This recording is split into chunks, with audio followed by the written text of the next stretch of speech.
Comigo em estúdio tenho Jorge Malheiro, geógrafo e investigador, e Gonçalo Saraiva Matias, que é professor de Direito Internacional e especialista em migrações. Começo por si, antes de mais, obrigado aos dois por estarem nesta emissão especial. Começo por si, Gonçalo, para lhe perguntar, acabámos de ouvir os números, 2,5 milhões de ucranianos já atravessaram as fronteiras, o número vai claramente subir e até parece que vai duplicar já nas próximas semanas. O que lhe pergunto é se a Europa está preparada para lidar com isto. Tenho muitas dúvidas que a Europa esteja preparada para lidar com isto. Recordo que em 2015, que foi a grande crise migratória que nós tivemos, durante todo o ano de 2015 entraram na Europa 1 milhão de pessoas. Durante o mês de outubro de 2015, que foi o pior mês de que há memória, entraram 200 mil pessoas na Europa. Neste momento, em menos de 2 semanas de conflito, temos 2,5 milhões de refugiados e podemos chegar rapidamente aos 5 milhões. Portanto, é o êxodo mais rápido, sei lá, dos últimos 100 anos. A rapidez, não só o número, o volume, como a rapidez com que se tem atingido é, de facto, muito, muito grande. Eu tenho grandes dúvidas que consiga lidar, porque nós todos nos recordamos das dificuldades que a Europa teve em 2015 para lidar com este fenómeno e das consequências que isso teve nos anos seguintes. Designadamente em matéria política, de coesão interna dos Estados, de opiniões públicas, de movimentos de extrema-direita radicais a surgirem na Europa. E, portanto, é preciso muito cuidado com isso. É evidente que diremos, bom, mas há aqui uma posição favorável a esta chegada e temos visto nas fronteiras uma posição favorável e os países vizinhos. Há uma grande onda, solidariedade. Sim, mas isso também houve em 2015. Eu lembro-me. É porque é no curto prazo, é no imediato. Eu recordo-me que em 2015, nas estações de comboio na Alemanha, as pessoas estavam à espera dos refugiados para lhes entregar sacos de comida. E depois isso mudou muito rapidamente. Angela Merkel ia perdendo as eleições logo a seguir por causa dessa declaração muito corajosa e muito positiva que teve, não estou a criticar, pelo contrário, acho que foi muito positivo e muito importante nessa altura, mas de facto ela enfrentou dificuldades políticas, teve imensas dificuldades em formar um governo de coligação por causa da questão migratória, e por isso eu penso que nós não devemos, simplesmente porque achamos que estamos a falar de uma população diferente, certamente é diferente, mas penso que não devemos menorizar... Já lá vamos às especificidades destes refugiados. Não devemos menorizar as consequências que um volume desta dimensão e com uma rapidez de crescimento vai ter nas opiniões públicas internas. Jorge Malheiro, concorda com esta ideia e parece, aparentemente não aprendemos nada com o que aconteceu em 2015? Boa tarde. Aprendemos. Eu acho que aprendemos. Em primeiro lugar, eu acho que a resposta ativada pela União Europeia é melhor do que a de 2015. Portanto, há aqui um salto nesta fase, chamemos de acolhimento, que é a fase inicial. Veja melhor em que aspecto? Por exemplo, em ativar um mecanismo de proteção temporária que foi pensado lá muito atrás, há 20 anos atrás, e que não foi aplicado em 2015 e que agora é aplicado e que, em princípio, permitirá às pessoas estarem 3 anos nos países de destino da União Europeia, que depois, conjuntamente com as decisões dos vários Estados, que simplificam os procedimentos administrativos para a chegada, tornam este volume muitíssimo significativo de pessoas mais escorreito em termos de encontrar situações de apoio, hipóteses de alojamento, apoio em termos de proteção social, sistemas que incentivam o emprego, a formação na língua dos vários países. Portanto, esta conjugação entre um avanço nas medidas da União Europeia e, sobretudo, a posição comum, essa é outra mudança. É verdade que a Alemanha teve essa posição inicial, mas nós lembramos da posição da Hungria, da posição da Polónia, dos países de Visegrado, não é como se costuma dizer, que foram desde logo, e que estavam na linha da frente também, enfim, a linha da frente era a Grécia e a Itália, mas era a segunda linha, e sobretudo na linha da frente terrestre, que foram muito mais relutantes nessa altura e que hoje ainda estão mais na linha da frente, mas com uma atitude completamente diferente. Portanto, eu creio que em relação no curto prazo nada salto. Garante que depois não traga problemas, não é? Porque isto vai demorar muito tempo a ser resolvido. Com certeza, o Gonçalo tem absoluta razão nisto. O que eu digo é, o ponto de partida é um ponto de partida melhor em termos de acolhimento. E espero, e essa é que é aquilo que eu costumo dizer sempre, e espero que não seja o facto do interesse geopolítico, da proximidade cultural que é construída e percebida por nós, também é construída por vós, órgãos de informação. Nós aparecemos como mais próximos dos ucranianos, que estão a vários milhares de quilómetros distantes, e muito distantes dos marroquinos, que estão aqui umas centenas de quilómetros a sul. Não é? Vemos o que foi com a chegada, não me lembro, de umas dezenas num barco, agora há pouco tempo, e as reações que houve da população portuguesa em relação a umas poucas dezenas de marroquinos, e as reações muitíssimo mais positivas e favoráveis que é em relação a centenas de ucranianos. Portanto, eu espero é que nós aprendamos que a proteção humanitária, o respeito por aqueles que sofrem, que estão em situação traumática, e eu não estou a dizer que é comparável a situação destes poucos marroquinos com o que se passa na Ucrânia agora, mas que a lógica da proteção humanitária, da proteção dos direitos humanos, etc., é uma coisa que deve suplantar os nossos interesses geopolíticos. E muitas vezes nós não conseguimos fazer isso. E acho que temos de aprender a fazê-lo mais. Esse estatuto que falava, esse mecanismo de proteção temporária, é isso, que é diferente do estatuto de refugiado. É. Mas se por um lado é mais ágil, não é? É mais rápido, É. por outro lado a proteção é menor. Sim, é um facto. Há aqui também um outro pormenor que não deixa de ser interessante. Em princípio, Ursula von der Leyen prometeu também um envelope financeiro de 500 milhões de euros para apoiar este processo. Portanto, também havia aqui O mesmo volume, valor que prometeu para financiar as armas na Ucrânia. por exemplo. Embora podíamos entrar agora aqui numa Quais são discussão as do que qual é o prioridades? significado das armas Sim. na Ucrânia e em que medida é que a guerra tem uma responsabilidade objetiva da Rússia e de Putin, mas até que ponto é que os Estados Unidos e a União Europeia, num momento anterior, não deixaram também que as coisas chegassem a um ponto em que, em determinada altura, a guerra era quase inevitável. Isto é, Era uma crónica de uma guerra anunciada. Um bocadinho. Podia ter sido bocadinho. evitável. Mas isso já Mas isso vamos é campeonato, outra questão. Mas o que me estava a perguntar era a questão da proteção temporária. A proteção temporária é um mecanismo mais frágil, desde logo porque é temporário e o estatuto de refugiado é para sempre.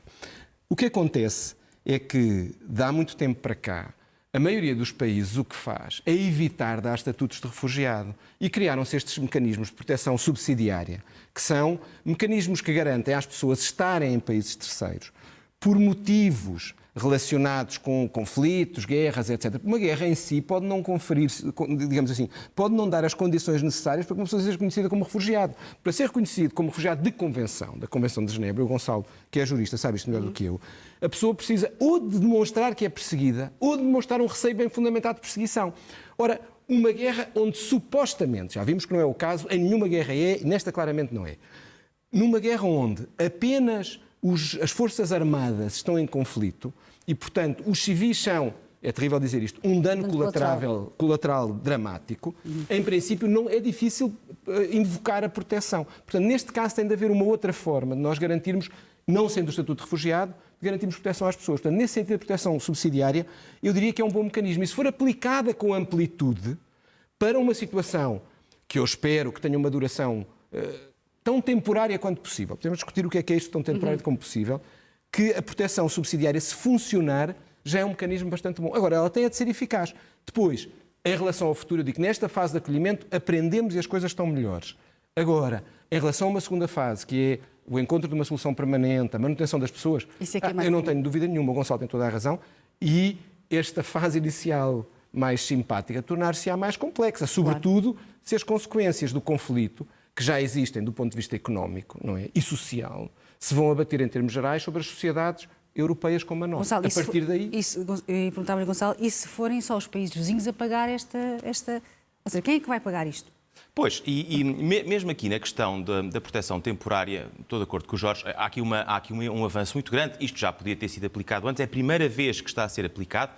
Um regime que é de 2001 é a primeira vez que está a ser aplicado. Este regime foi pensado para situações de deslocação maciça, portanto, temos aqui uma situação em que ele pode ser testado.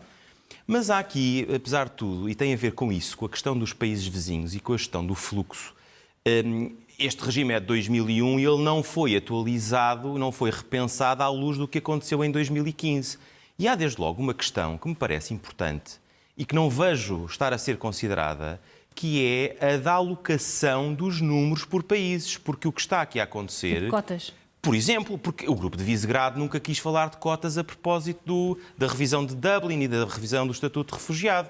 Neste momento, não só não há cotas, como não me parece haver, posso estar enganado, mas não vejo em lado nenhum coordenação para a alocação dos números. As pessoas fazem as suas candidaturas eletronicamente para os países, são processadas muito bem e é muito rápido e isso está a correr muito bem. Mas eu tenho algum receio de ver depois, no final, como é que essa alocação de números for feita. Portanto, não há uma articulação. Não estou a ver essa articulação feita. Nem há um plano da União Europeia. Não estou a ver nada disso.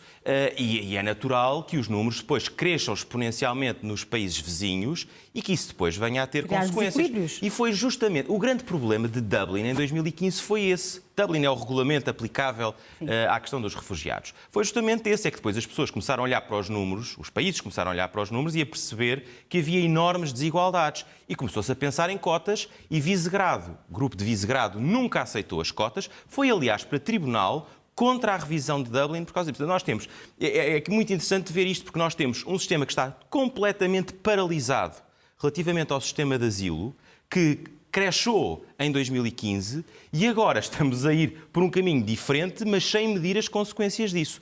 Portanto, eu não quero parecer aqui opositor à situação atual. Acho que ela está muito bem pensada e a funcionar muito bem para responder no imediato. No curto prazo. Tenho algum receio de não ver aqui uma política consistente a olhar para o futuro e algum receio que este mecanismo, que de facto é de 2001, também possa entrar em colapso porque não foi atualizado e não foi pensado em relação aos fenómenos que nós aprendemos e que assistimos na Europa nos últimos 6, 7 anos. Falávamos há pouco dos tais 500 milhões de euros que a Comissão Europeia estará a pensar aplicar nesta área. Isso é importante, mas já na altura também houve apoio financeiro. Mas isso é importante para a resposta de primeira linha, não é? Para a primeira resposta de mantimentos, de alojamento, etc. Mas isso não é consistente no tempo e, sobretudo, isso não compensa, porque isso não é lucro dos países. Ninguém está a fazer dinheiro com isto. Portanto, isso não compensa a questão do esforço desigual que pode aqui